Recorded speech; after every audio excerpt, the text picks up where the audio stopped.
here with Mike from Pride Fighting Academy. Mike, how you doing? I'm well, and you? Thanks for joining us on the show. It's a pleasure, thanks for having me. So for those that don't know, just give us a bit of your background in combat sports, MMA, and how that journey got to where it is today. Like, you know, my brother and myself have been doing martial arts since we were young, since about 7, 8 years old. And then we've just kind of evolved, jumping from coach to coach as we got older. We met a couple of guys from overseas and we started grappling and started doing jiu-jitsu, and we linked into MMA. And in 2001, 2002, we decided to open a gym called Pride Fighting Academy, and it's been history ever since. And in terms of your actual fight background, anything that's happened in there? Well, from back in the day, we did a lot of full contact kickboxing and karate and Muay Thai. Had a whole bunch of professional kickboxing and Muay Thai fights. Lucky enough to be undefeated in those. Most of my fights were won by knockout, which was good, a lot of fun. Had about 4 or 5 MMA fights back then, unsanctioned, just professional, whatever we could get. Also had a very good run in that, undefeated. And then, you know, we were just a little bit too early. There was nothing really big happening for us. And MMA just took a dive. And, you know, a couple of years back when EFC started, everything started to grow again. And then Cape Town, the actual Cape Town scene, give us how that's evolved. Obviously it was a very big kickboxing and Muay Thai scene, then MMA. Where is it today? You know, Cape Town's riddled with politics, you know, so if you train at this gym, you can't compete in that event. And so we kind of just stayed out of it and focused on MMA only. So we had our own MMA shows. We've put on about 18 of our MMA shows back in the day. We did Pride rules, fought in a ring. First round was 10 minutes, 2 5-minute rounds. It was pretty exciting.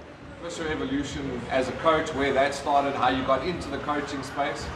You know, one of the martial arts philosophy is teaching and passing on knowledge. So we kind of were taught from our early karate and kickboxing coaches and our grappling coaches to pass on knowledge. So without realizing it, we started becoming teachers and assisting where we could. And then we decided one day just to do our own thing and open our own gym and focus on teaching full time. And you've also moved now from MMA into the boxing space quite a bit as well. Tell us a bit about that. Well, boxing is a big part of my gym. We've always done boxing classes, and they're one of the most popular. And I've got Nick Bradley, who's a WBF Africa All Africa champ. He won the belt last year. And we've been boxing professionally now with him and Sterling Shaw for the last 3 years. It's just we're battling to get them fights. So, you know, now that Nick's got the belt and Sterling's 4-0 undefeated, you know, we're looking at getting a couple of big fights this year. But boxing, like I said, it's a big part of the gym. It's a big focus, and it's something we're going to carry on going with. And you're also looking at it from a promotion point of view. Give us a bit of background on that. Well, we run a promotion called African Pride Fighting Championships, APFC. We've done pro MMA, we've done pro boxing, we've done some amateur charity fights. So we basically link our promotion with a charity called the Pebbles Project. So we don't try and make money out of the events. What we try to do is try to raise money for the kids of the Pebbles Project, and that's it. So we try to do two events a year, and so far in the 4 or 5 events that we've had, we've raised close to R500,000 rand. And give us a bit of background on the charity that you do it for. It's called the Pebbles Project. They're a children's-based charity out in Stellenbosch. They focus on all the farm workers' children, basically just uplifting them with education, good place to stay, safe living environment, clothes, food, you know, stuff like that. And we've been a partner with them for the last 3 events, and we've done significantly well. Our last event that we had raised just about 75,000 rand.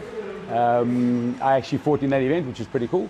And yeah, we had one planned for last year, our first pro boxing event, but BSA, as they usually do, pulled the event last minute. So we ended up losing a whole bunch of money, and we weren't able to raise money for them either.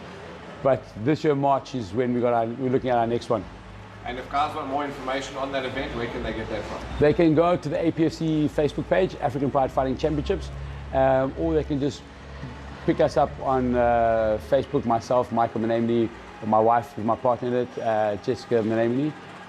Yeah, we can give you the details and you can pass it on.